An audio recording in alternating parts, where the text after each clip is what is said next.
بسم اللہ الرحمن الرحیم۔ حضرت سلیمان علیہ السلام اللہ تعالیٰ کے نبی حضرت داؤد علیہ السلام کے بیٹے تھے۔ آپ بنی اسرائیل سے تعلق رکھتے تھے اور اپنے والد محترم حضرت داؤد علیہ السلام کے بعد عنان حکومت سنبھال کر بنی اسرائیل کے بادشاہ بنے۔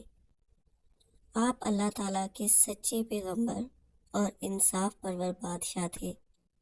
اللہ تعالیٰ نے انہیں ہفتے اقلیم کی بادشاہت عطا فرمائی تھی، اور وہ صرف انسانوں کے ہی نہیں بلکہ تمام مخلوقات کے بادشاہ تھے۔ چرند پرند اور جنات وغیرہ سب ان کے تابع فرمان تھے۔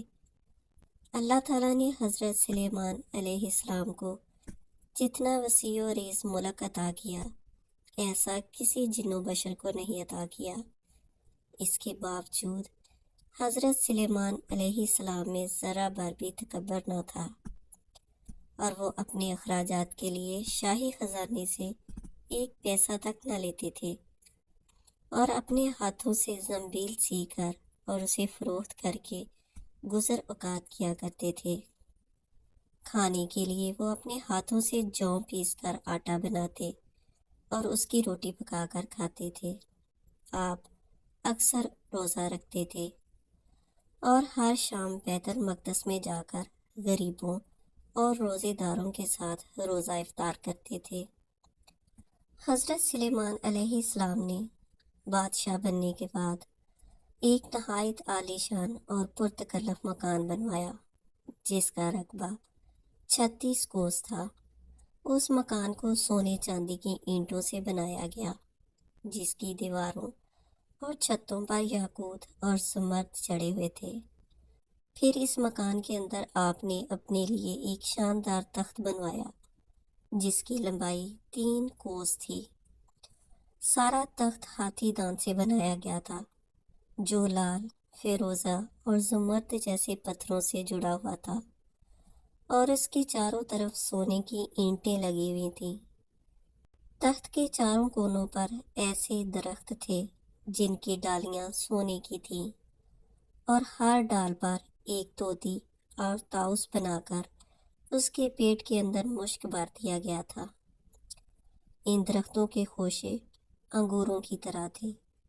اس تخت کے نیچے اور دائیں بائیں 1000 سونے کی کرسیاں لگائی گئی تھیں، جن پر لوگ بیٹھتے تھے، اور ان کے پیچھے جنوں اور انسانوں میں سے غلام کھڑے کیے گئے تھے۔ یہ تخت جنات نے بنایا تھا، جو آپ کی رعایا تھے۔ جب حضرت سلیمان علیہ السلام شاہی تاج سر پر رکھ کر اس عظیم و شان تخت پر قدم رکھتے تو ان کی ہیبت سے تخت حرکت کرنے لگتا، اور طوطی اور طاؤس بھی اللہ کے حکم سے اپنے پر پھیلا دیتے تھے، جن سے مشک وغیرہ کی خوشبو نکلتی تھی۔ اللہ تعالیٰ کے فضل سے حضرت سلیمان علیہ السلام ہر جانور کی بولی اچھی طرح سمجھتے تھے۔ جب اپنا شاہی تاج سر پر رکھتے تو تمام پرندے تخت کے اوپر معلق ہو کر آپ کے سر پر سایہ کرتے تھے۔ جس مکان میں تخت سلیمانی تھا، اس میں کئی محرابیں تھیں، جہاں عابد و زاہد لوگ بیٹھ کر عبادت الہی کیا کرتے تھے۔ اللہ تعالیٰ نے ہوا کو بھی حضرت سلیمان علیہ السلام کے تابع کر دیا تھا۔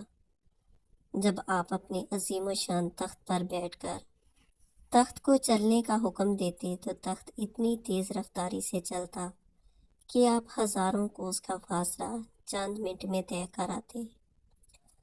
آپ صبح کو ایک شہر اور شام کو دوسرے شہر میں ہوتے تھے۔ آپ کے باورچی خانہ کے لیے جنات نے بڑی بڑی پتھر کی دیگیں بنائی ہوئی تھیں، جنہیں بادل پانی سے بھر دیتا، اور ان دیگوں میں روزانہ کئی ہزار اونٹ اور کئی ہزار گوئے سفند پکتے تھے، اور خلق اللہ صبح و شام آپ کے لنگر خانہ سے کھاتی تھی، اور آپ ہر وقت اللہ کا شکر ادا کرتے ان ساری نعمتوں کا جو اللہ تعالیٰ نے ان کو عطا فرمائی تھی۔ حضرت سلیمان علیہ السلام ہمیشہ اللہ تعالیٰ کی نعمتوں کا شکر ادا کرتے تھے، اور ہر وقت اللہ تعالیٰ سے مناجات کرتے رہتے تھے۔ آپ پورے عجز و انکسار کے ساتھ اللہ تعالیٰ کے حضور یہ دعا کرتے تھے، یا الہی، میں درویشوں کے ساتھ بھی شامل ہوں اور بادشاہوں کے ساتھ بھی۔ صرف یہی نہیں بلکہ میں پیغمبروں میں سے بھی ایک پیغمبر ہوں۔ اے میرے مالک، میں تیری نعمتوں کا کہاں تک شکر ادا کروں۔ اس ویڈیو میں ہم نے بات کی ہے حضرت سلیمان علیہ السلام کے تخت سلیمانی کے بارے میں۔ اگر ویڈیو اچھی لگی ہو تو لائک اور شیئر کریں، اور اگلی ویڈیو میں ہم بات کریں گے چیونٹیوں کی بستی کے بارے میں۔ اللہ تعالیٰ ہم سب کو اپنے حفظ و امان میں رکھے، آمین ثم آمین۔